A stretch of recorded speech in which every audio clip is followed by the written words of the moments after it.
ठाण्यातील वागळे इस्टेट परिसरात पहाटेच्या सुमारास मोठी दुर्घटना घडली. शांतीनगर येथील नूतन नीलम अपार्टमेंटमध्ये स्लॅब कोसळून 3 जण जखमी झाल्याची घटना घडली.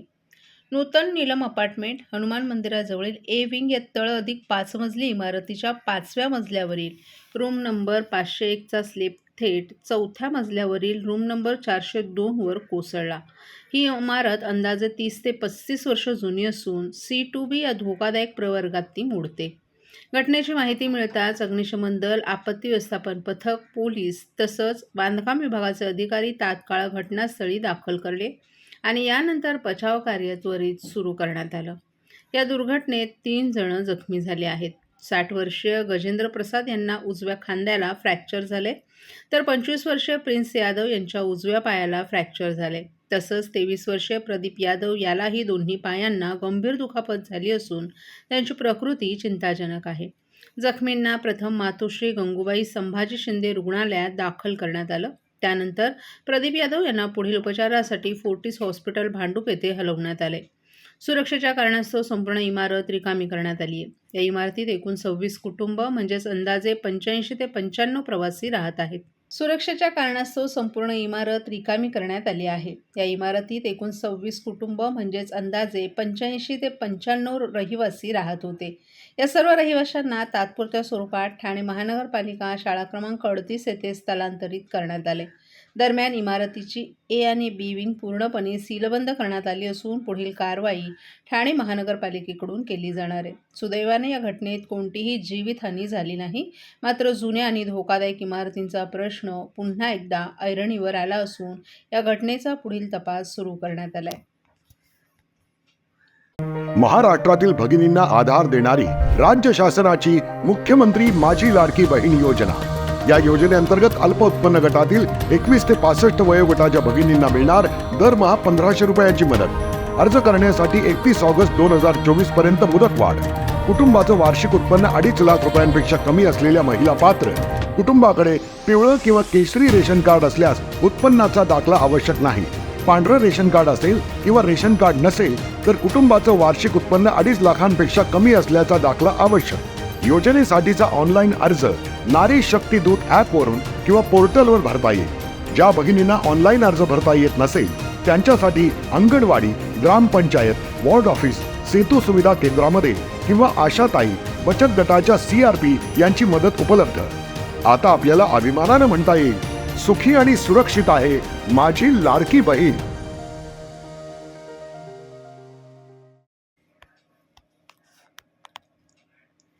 वनमंत्री गणेश नाईक हे अनुभवी नेते असून त्यांनी अनेक वर्ष मंत्रिपद भूषवले. त्यामुळे त्यांनी जबाबदारीने माहिती विचारली असावी. त्याला नगरविकास खात्याकडून उत्तर मिळालं तर वाट टळतील, मात्र त्याऐवजी वेगळंच वळण दिलं जात असल्याचं आमदार संजय केळकर यांनी स्पष्ट केलंय. यावेळी या वादाचा कोणताही परिणाम ठाणे महानगरपालिकेतील महायुतीवर होणार नाही असंही त्यांनी स्पष्ट केले. भाजपच्या खोपट येथील जनसेवकाचा जनसंवाद या कार्यक्रमात आमदार संजय केळकर यांनी पत्रकारांनी विचारलेल्या प्रश्नांना उत्तरं देताना एकमेकांवर टीका करताना आचारसंहिता पाळण्याची गरजही व्यक्त केली. प्रशासकीय राजवट असताना नवी मुंबई महापालिकेच्या अनामत रकमा आणि भूखंडांबाबत घेतलेल्या निर्णयाची माहिती वनमंत्री गणेश नाईक यांनी विचारली आहे. नाईक हे अनेक वर्ष सत्तेत होते. त्यांनी जिल्ह्याचं पालकमंत्रीपदही अनेक वर्ष भूषवलंय. नवी मुंबईत 25 वर्ष त्यांनी एकहाती सत्ता ठेवली आहे. त्यामुळे त्यांनी जबाबदारीनं माहिती विचारली असावी. त्याला नगरविकास विभागानं उत्तर द्यायला हवं. मात्र त्याऐवजी वेगळं वळण दिलं जात आहे. आवश्यक माहिती मिळाली तर वाट टाळता येऊ शकतील. जनतेनं विकासासाठी महायुतीला सत्ता दिली आहे. अशा वादामुळे लोकांमध्ये संभ्रम वाढण्याची शक्यता अधिक आहे. महायुतीबाबतचे कोणतेही निर्णय हे राज्यात मुख्यमंत्री फडणवीस आणि केंद्रात अमित शहा वेळोवेळी घेत असतात. त्यामुळे सध्या सुरू असलेल्या वादाचा कोणताही परिणाम ठाणे महापालिकेतील महायुतीवर होणार नाही असंही केळकर यांनी स्पष्ट केले. ठाणे महानगरपालिकेच्या कार्यशाळा विभागातील वाहन चालक सतीश बळीराम तेटवार याला कर्तव्यावर असताना मद्यप्राशन केल्याप्रकरणी ठाणे महापालिकेच्या सेवेतून तात्काळ निलंबित करण्यात आले. आज ठाणे महानगरपालिकेच्या कार्यशाळा विभागातील वाहन चालक सतीश बळीराम तेटवार तसंच खाजगी वाहन चालक विपुल भरत बनकर हे वाहन क्रमांक MS04KU2323 मध्ये कार्यालयीन वेळेत मद्यप्राशन करत असल्याचं निदर्शनास आलं. प्रशासनाने या घटनेची तात्काळ दखल घेत संबंधित दोन्ही वाहन चालकांना तपासणीसाठी छत्रपती शिवाजी महाराज रुग्णालय येथे पाठवले. वैद्यकीय अधिकाऱ्यांनी केलेल्या तपासणीत दोघांनीही मद्यप्राशन केल्याचं स्पष्ट झाल्याचा अहवाल देण्यात आलाय. हा प्रकार अत्यंत गंभीर असून महाराष्ट्र नागरी सेवा अन्वये सतीश तेटवार या वाहन चालकाला आज रोजीच्या प्रभावानं तात्काळ सेवेतून निलंबित करण्यात आले. तर विपुल भरत बनकर हा खासगी वाहन चालक असल्यानं त्याबाबतची माहिती पोलीस प्रशासनास कळवण्यात आली असल्याचं प्रशासनाकडून सांगण्यात आलं. खरं तर आत्ताच ही माहिती मला मिळालेली आहे आणि त्या माहितीनुसार मी आयुक्तांशी आणि त्याची माहिती घेऊन कठोर कारवाई करण्याची आपण नक्कीच करू. ठाण्यातून नाशिकच्या दिशेनं जाणाऱ्या साकेत पुलाचं काम पूर्ण झाल्यानंतर आजपासून सुमारे 200 मीटरचा भाग वाहतुकीसाठी सुरू करण्यात आलाय. त्यामुळे वाहनधारकांना तात्पुरता का होईना परंतु मोठा दिलासा मिळालाय. गेल्या काही महिन्यांपासून दुरुस्ती आणि मजबूतीकरणाच्या कामामुळे हा पूल बंद होता. त्यामुळे भिवंडी मार्गावर तसंच मुंबई ठाणे दरम्यान मोठ्या प्रमाणावर वाहतूक कोंडी निर्माण होत होती. साधारणतः 5 ते 10 मिनिटांचा प्रवास करण्यासाठी वाहन चालकांना अर्धा ते 1 तास खर्च करावा लागत होता. आता पुलाचा पुन्हा एक भाग सुरू झाल्यामुळे वाहतुकीचा ताण काही प्रमाणात कमी झालाय. येत्या मे महिन्याच्या अखेरीस उर्वरित कामही पूर्ण होणार असल्याची माहिती प्रशासनाकडून देण्यात आली आहे. सर्व कामं पूर्ण झाल्यानंतर ठाणे मुंबई आणि ठाणे भिवंडी मार्गावरील वाहतूक कोंडी मोठ्या प्रमाणात कमी होईल असा दावा वाहतूक पोलिसांनी केला आहे. दरम्यान सकाळ आणि संध्याकाळच्या गर्दीच्या वेळी वाहतुकीची परिस्थिती सुधारेल अशी अपेक्षा वाहन चालकांकडून व्यक्त केली जात आहे. ठाणेकरांसाठी ही नक्कीच दिलासादायक घडामोड मानली जाते. कधी हा पूल सुरू झाला आणि किती फायदा होईल? सर्वप्रथम MSRDC आणि नॅशनल हायवे अथॉरिटीचे अधिकारी आणि टीमचे अभिनंदन, त्यांना शुभेच्छा देखील की आता नुकताच आम्ही हा ब्रिज वाहतुकीसाठी सुरू करून देण्यात आलेला आहे. आता वाहनांची रेलचेल पण वाढलेली आहे. वाहनं देखील मोठ्या प्रमाणामध्ये नाशिकच्या दिशेने जोरात जात आहेत.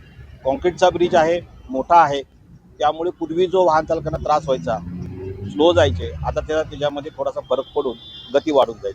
बराचसा परिणाम जो पावसाळ्यामधला आमचा त्रास होता, या वाहन चालकांचा जो त्रास होता, तो देखील दूर होणार. आता वॅकेशन येते, 10वी 12वीच्या परीक्षा चालू आहेत, त्यामुळे वाहन चालकांना देखील मोठ्या प्रमाणात दिलासा मिळेल. थँक्यू.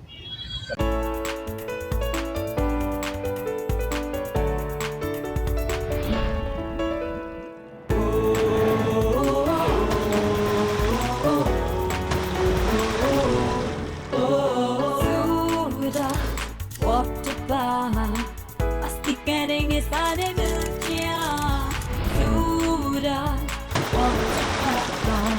मस्ती करेंगे सारे मिलके सूरत वाटर पार्क सब मिलके नाचेंगे मस्ती में सूरत वाटर पार्क तुम बचाते सब मिलके आज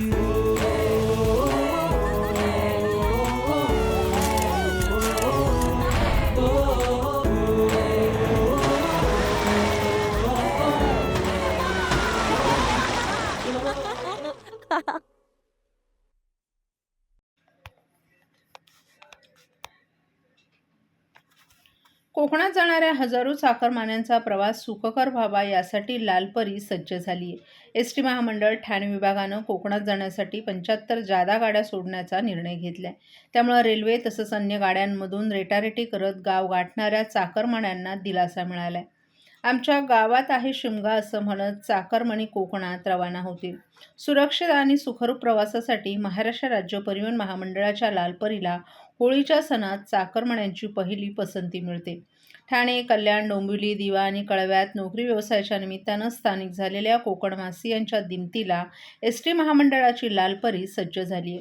ठाणे विभागातील विविध आगारांमधून दापोली, खेड, चिपळूण, गुहागर तसंच रायगड जिल्ह्यातील महाड या मार्गावरून गाड्या धावणार आहेत. एस टीने प्रवास करणाऱ्या महिलांसह ज्येष्ठ नागरिकांना जाहीर केलेली सवलत मिळणार आहे. बोरिवली आगारातून 17, भाईंदर आगारातून 3, ठाणे खोपट आगारातून 21, कल्याणहून 17 आणि विठ्ठलवाडी आगारातून 21 बस सोडण्यात येणार आहेत. प्रवाशांसाठी आगाऊ आरक्षणाची सुविधा ऑनलाईन तसंच ऑफलाईन उपलब्ध असून 28 फेब्रुवारी ते 2 मार्चपासून बुकिंग सुरू होणार आहे. ग्रुप बुकिंगची सोय उपलब्ध करण्यात आली असून अद्याप कोणतंही ग्रुप आरक्षण झालं नसल्याची माहिती एस टी प्रशासनानं दिली आहे.